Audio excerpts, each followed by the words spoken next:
In this section, we are going to learn intonation. We will also be discussing tone.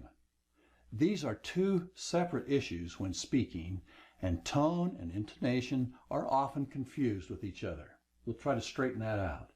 In simple terms, and I do mean simple, as there is much more to it when learning intonation and tone, but for our purposes, intonation is more of a fluctuation of one's voice. Being a fluctuation, it is characterized as the downward or upward movement of the voice or the sound. Tone is heard in how something is being said. It is more like an attitude rather than being a voice pattern. Tone is heard when someone is happy, upset, excited, angry, or ecstatic. Tone can convey sarcasm, empathy, support, or condescension. And when our children would come home expressing their problem with a teacher at school, we would always explain that they were going to have to deal with it. Now, we would, however, coach them on what they should say or the words they should use, and more importantly, we would coach them in the tone they should use. Now, kids, especially teens, can get a tone in their voice that in no way conveys the idea that they are there to work out a compromise with their teacher. Often, tone is more important than the words we use. It is important to understand these two and how they fit into your speech patterns. Once you grasp this concept, start including intonation and tone into your regular exercise routine.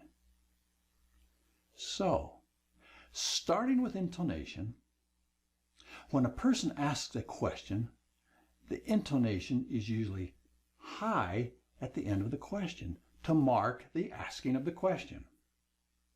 In giving statements, the opposite of asking questions, you want to say a positive statement using a higher intonation, like in how you're congratulating or commending someone for a job well done. For a negative sentence that bear messages that are not so good, especially for the receiver, the intonation used by the speaker is usually low or falling. In either case, you always end the sentence with a lower voice.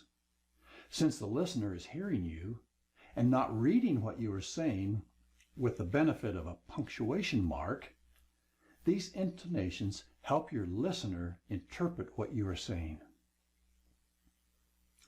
Are you asking a question or are you making a statement? As a leader, you want to use your voice to influence others. Using correct grammar is essential, but the way we say our words makes all the difference. Cadence, quality, volume, pitch, breathing, and fillers, they're all influencers when we are speaking or communicating, if you will, then, with others. Now, I tend to speak very fast.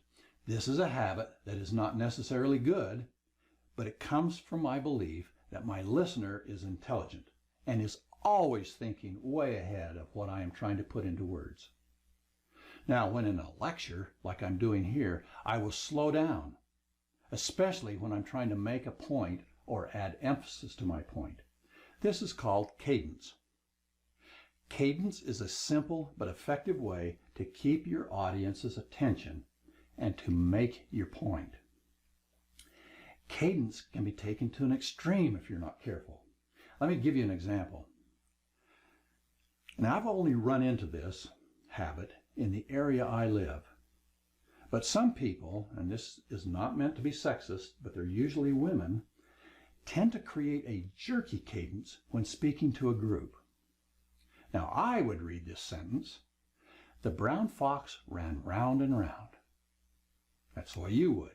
These folks would say, the brown fox ran round and round. It becomes so off-putting, I just tune them out and wait for the presentation to be over. They feel the need to enunciate each and every word. Now, I speak with an accent. I know this, and I've tried for years to change, but it's still there. You may find it off-putting and annoying. If you do, then the quality of my voice is what is off-putting, and you may even tune me out. There are other habits you may have that will affect the quality of your voice. Do you have a nasal voice? Do you speak softly, loudly, or real slow? Are you in the habit of filling in the pauses in your speech with oh, like, okay, you know? I once attended a seminar and paid a lot of money for the privilege. The speaker used so many ums that I finally left and asked for a refund.